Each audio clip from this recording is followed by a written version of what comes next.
Alors bonjour tout le monde, je suis très heureux d'être aujourd'hui avec des gens qui travaillent à entrer l'IA dans une organisation comme Radio-Canada pour la rendre plus accessible au grand public, pour que les gens puissent avoir des processus de travail qui sont peut-être plus fluides également.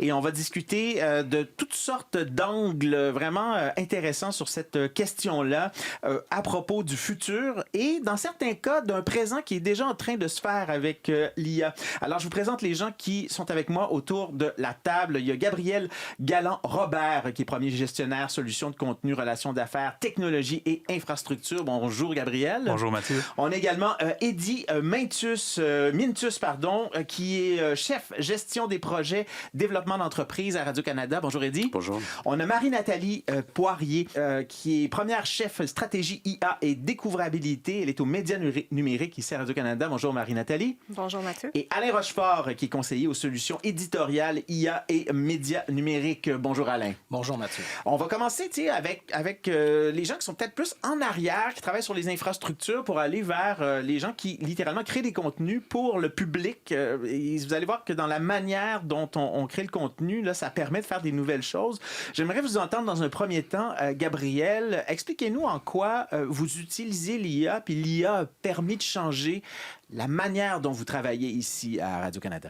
Grosso modo, je fais partie du groupe Technologie et Infrastructure, donc on dessert les deux réseaux, français et anglais, avec la technologie. Je travaille beaucoup avec les groupes de production de contenu.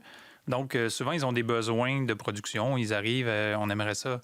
Par exemple, on utilise l'intelligence artificielle pour transcrire toutes les entrevues qui sont tournées, tous les contenus, tout ça. Donc, un outil de conversion de la parole en texte, speech to text. C'est un des premiers outils qu'on a développé côté avec l'intelligence artificielle qui est purement comme un service. Et évidemment, rapidement, ça s'est transformé en plusieurs applications qu'on voyait pour la conversion de parole en texte, dont le sous-titrage, donc faciliter l'accessibilité des contenus. On a des équipes qui préparent les contenus, donc lors de la diffusion, ils vont revoir tous les sous-titres. Et il y en a même qui créent les sous-titres pour Radio-Canada. Et évidemment, ils vont s'appuyer sur l'intelligence artificielle pour faire un premier jet, puis ensuite, il y a des humains derrière ça qui revoient parce qu'ils doivent quand même obtenir un taux de précision de 100 %. C'est ce qu'ils visent. Donc, il y a des outils comme ça qui sont utilisés.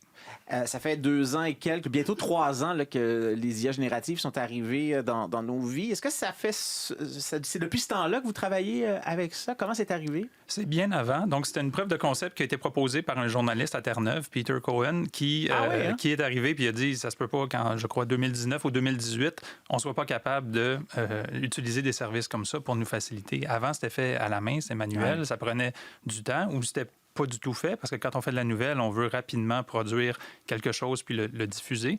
Donc, ça a vraiment été un ajout qui est rendu indispensable, je dirais, là, quand le produit qu'on utilise à l'interne, Scribe, quand la plateforme tombe momentanément, ça arrive, c'est pas parfait, tout de suite, on reçoit des appels ou des courriels de gens qui disent « Hey, Scribe est tombé, j'en ai besoin pour mon entrevue ». Donc, c'est utilisé à travers maintenant les deux réseaux. Et donc, ça permet d'avoir des verbatims rapidement là, pour des journalistes. Là. Exactement. C'est notamment ça qu'on peut faire avec Scribe. Là. Exactement. Ouais. Verbatim, mais aussi procéder du média pour créer des sous-titres.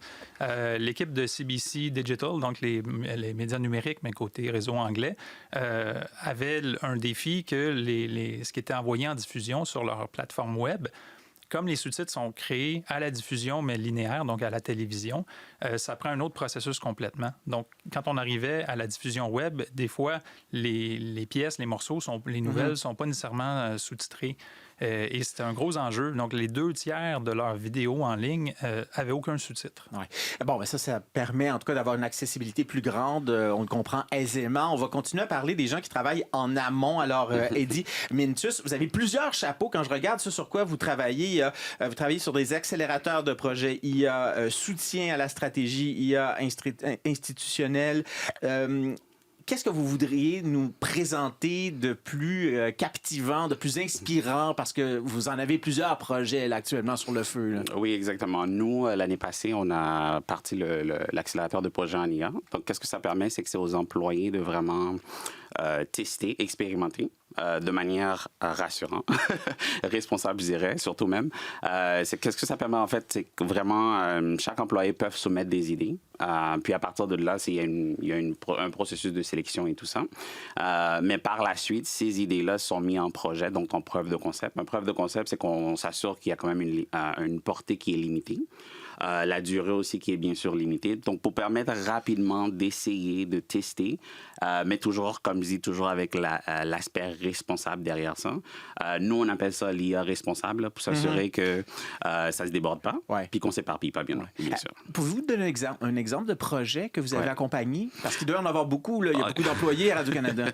Il y a plusieurs projets, mais un des éléments que Gabriel parlait, c'est qu'en ce moment, ce qu'on voit souvent aussi, c'est le sous-titrage et aussi d'aider le flux de travail des journalistes. Donc, d'améliorer tout le processus d'éditorial, mais sans nécessairement que ce soit automatisé par l'intelligence artificielle.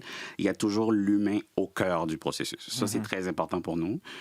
Puis les projets, je vous dirais, ça va dans toutes les directions un petit peu pour s'assurer que ce soit pour l'amélioration du processus de travail à l'interne ou aussi pour, bien sûr, le travail qui est donné au public par la suite. Ouais. Bien, parlant de projets qui permettent de fluidifier le travail des journalistes, Alain, vous travaillez sur plusieurs d'entre eux, ces projets-là.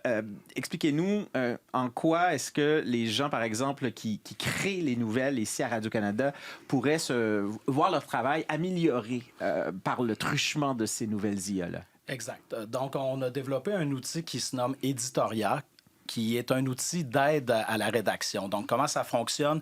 Il faut absolument créer d'abord son contenu. J'insiste là-dessus. À Radio-Canada, on ne crée pas de contenu avec l'intelligence artificielle. On ne fait pas un petit prompt là, qui nous écrit un texte pour le corriger par la suite. Non, ce n'est pas dans nos normes et pratiques journalistiques. Donc, mais une fois qu'il est créé, là, on peut lancer Editoria, qui est vraiment un outil d'aide à la rédaction qui va faire toutes sortes de suggestions, titres, URL, tout ce qui est SEO, donc qui peut augmenter la découvrabilité d'un contenu. SEO, donc ça, c'est justement Search Engine Optimization. Donc, ça, c'est pour que les contenus puissent apparaître assez haut dans les résultats de recherche, notamment. Exactement, et c'est quelque chose dans lequel l'intelligence artificielle Excel va peut-être être même meilleur qu'un humain pour repérer les bons mots-clés. Donc, ça va faire ces types de suggestions-là, et c'est très bien vu dans les présentations, justement, que je fais à ce jour. Tant mieux, on va l'utiliser. Ça peut aussi faire des suggestions de visuels. As-tu pensé à mettre telle carte pour aller avec le contenu que tu as fait? Des suggestions d'angle mort. Est-ce que tous les contrepoids d'un article s'y retrouvent, par exemple?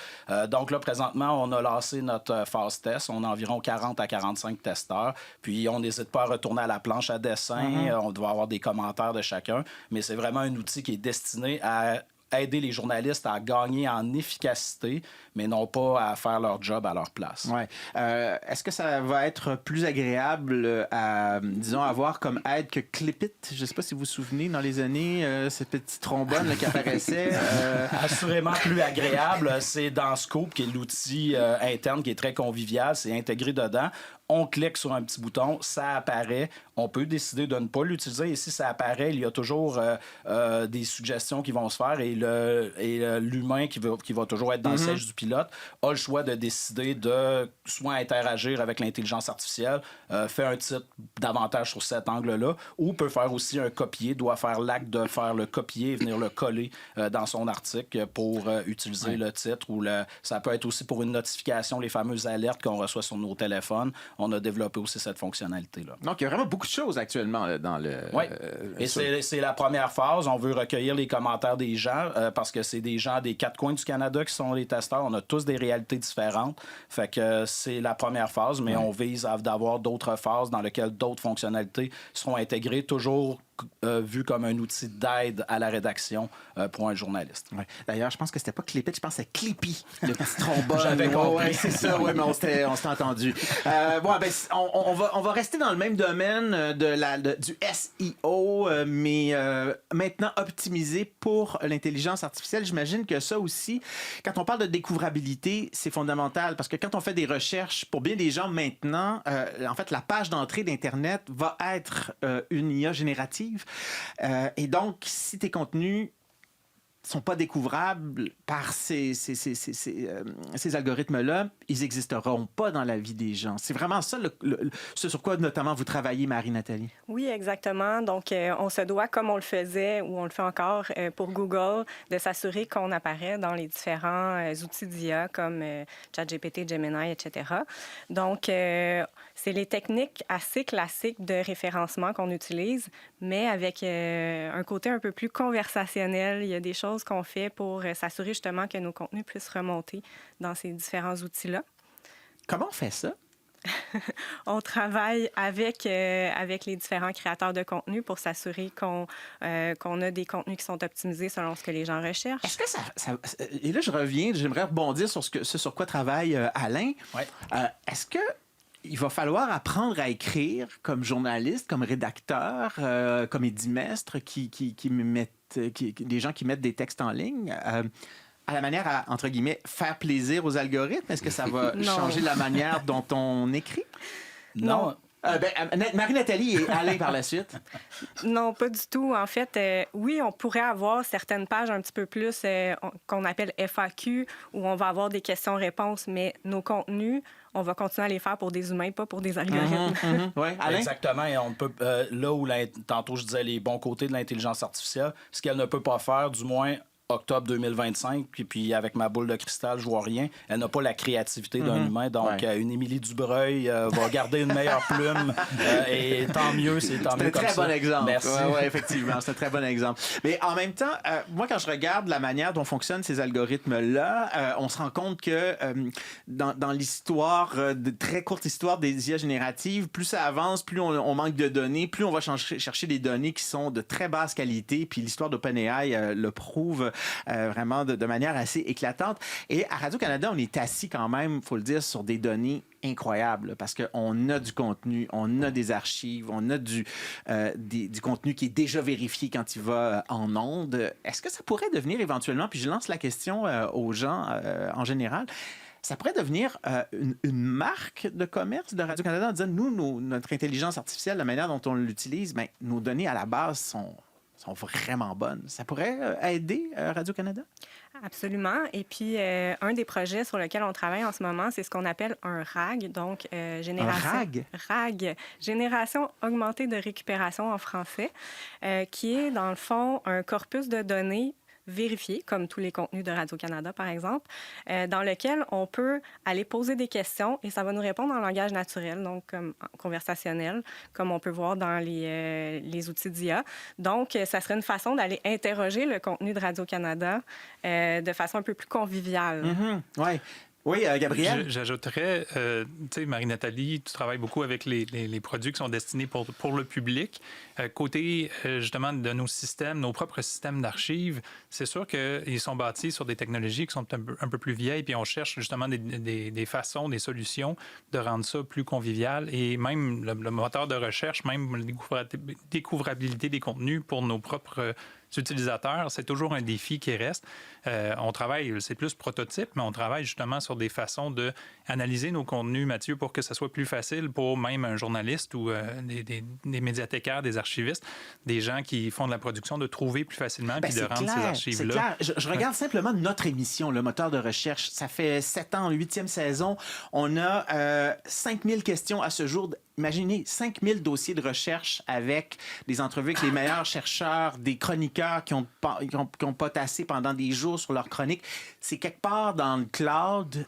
C'est une valeur, ça. C'est une mine, oui, c'est ça. C'est une mine d'or. Puis la véracité, puis la vérité de ces données-là, tu sais, c'est des modèles vérifiés par des humains. Puis souvent, quand on parle d'intelligence artificielle, on veut toujours avoir un modèle de référence où on sait que nos données, il n'y aura pas d'hallucination ou quoi que ce soit.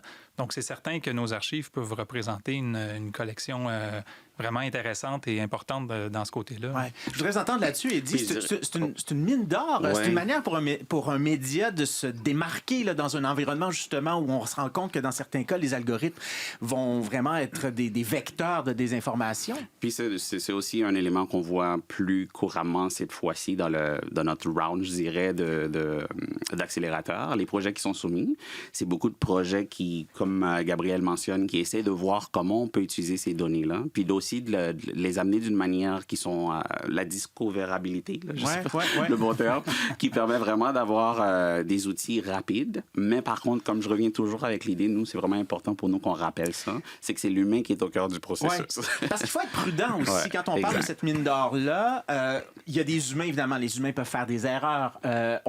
Des fois, on se rend compte que les algorithmes vont inventer des choses qu'on leur a pas demandé. Il en va aussi de la crédibilité d'un média public comme Radio-Canada. Comment on fait en sorte, justement, que ces outils-là, quand ils sont lancés dans la nature, vont contribuer à augmenter cette crédibilité-là plutôt qu'à peut-être la miner? Avec de la formation d'abord et avant tout. Et c'est ce que j'offre. Je suis rendu environ à 200 employés de Radio-Canada formés. Donc, nous, on croit que l'intelligence artificielle est là pour rester. Oui. Mais il faut apprendre à travailler avec de la bonne façon. Donc, j'ai développé une formation qui est vraiment basée sur une utilisation responsable de l'intelligence artificielle en journaliste. Donc, on parle des normes et pratiques journalistiques. On regarde ce qu'on peut faire, ce qu'on ne peut pas faire. Il y a souvent aussi des zones grises. Donc, j'explique que c'est important de vérifier avec son gestionnaire à ce moment-là, au pire, qui viendra me consulter.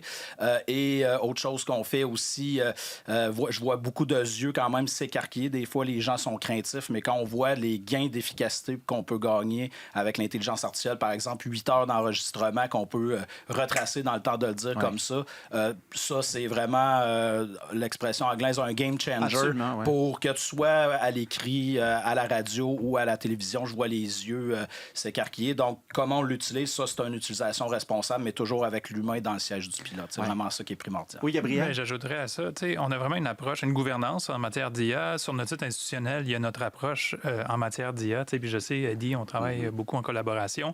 Les projets, il faut tous qui cadrent aussi dans cette optique-là, cette approche-là, les normes et pratiques journalistiques. Ça ne disparaît pas parce que les IA sont là. Au contraire, c'est ça. Au contraire. On a besoin de l'humain plus que jamais.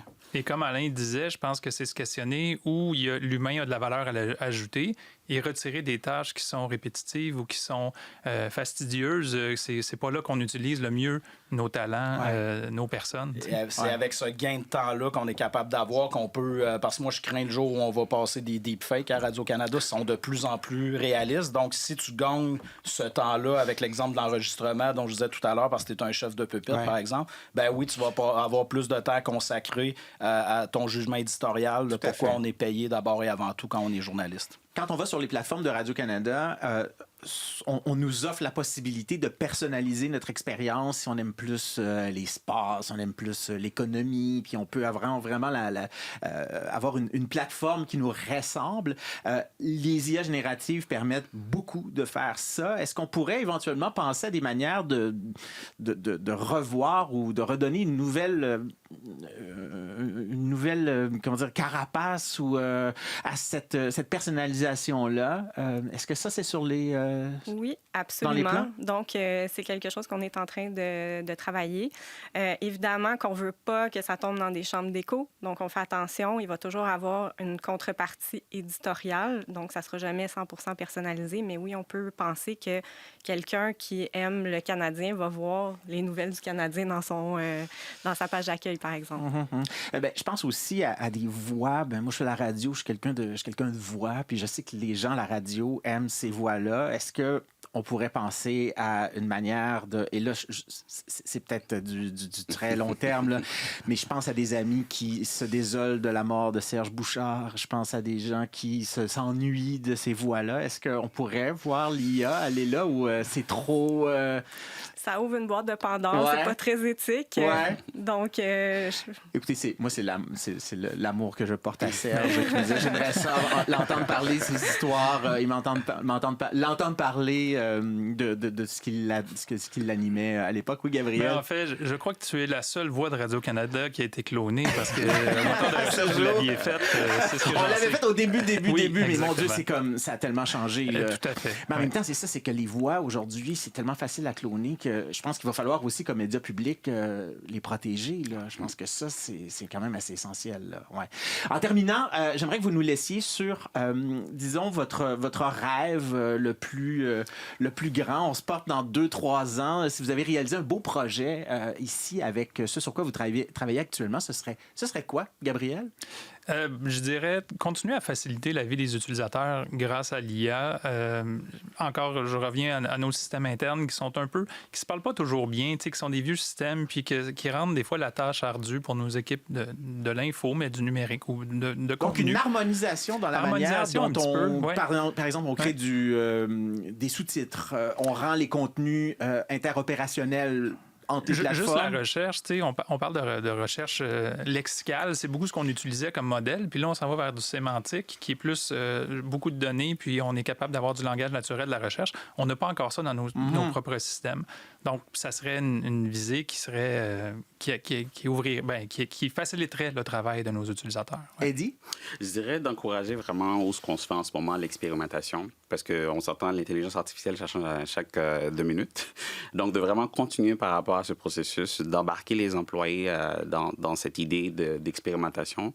Je sais que je sonne comme un broken record, là, mais de toujours avoir la responsabilité derrière tout ça aussi, bien sûr, de faire ça de manière responsable. C'est un bon broken record. Là. Tant qu'à radoter, aussi bien que ce soit ça. Hein. Exact. Oui, Alain, dans 2 ans, de quoi vous seriez fier? Moi aussi, ça retouche un peu ce que Gabriel disait. Moi, ça serait d'avoir cette grande bibliothèque radio-canadienne-là. On a tellement une riche histoire, donc de pouvoir augmenter cette expérience-là à la fois utilisateur, mais aussi même à l'interne. C'est un outil pour les recherchistes, les journalistes qui serait incroyable. Je veux, juste en chattant, une rétrospective des reportages de René Lévesque au cours de sa carrière à Radio-Canada, puis grâce aux archives. Tout nous faire, tout nous faire ressortir ça. Je pense que oui, là, ça, c'est un genre de... Tu parlais de rêve. C'est comme un exemple concret, donc ça serait ça. Puis avoir la transcription, un résumé, chronologie, sky is the limit avec ça. Oui. Marie-Nathalie? Oui, moi, je dirais vraiment répondre aux besoins utilisateurs, aux nouveaux comportements qu'on voit justement plus conversationnels, qu'on soit rendu là, qu'on soit vu comme un chef de file ou un early adopter, désolé pour l'anglicisme. Mais on se doit d'être un diffuseur public moderne, donc être justement à l'avance sur ces tendances-là. Ouais. Et pour Serge Bouchard, si vous rêvez qu'il vous narre des nouvelles, ça sera pas ça, mais il existe. Vous allez faire une petite recherche sur un moteur de recherche classique. Il y a beaucoup d'archives de Serge Bouchard et sa voix existe déjà pour nous et pour l'éternité. Merci beaucoup à vous 4, Eddie Mintus, Gabriel Galland-Robert, Marie-Nathalie Poirier et Alain Rochefort. En tout cas, c'est du beau positif. Puis on a bien hâte de voir comment ça va changer notre expérience des différentes plateformes sur Radio-Canada. Merci pour votre travail. À très bientôt, j'espère. Merci. Au revoir. Merci, au revoir.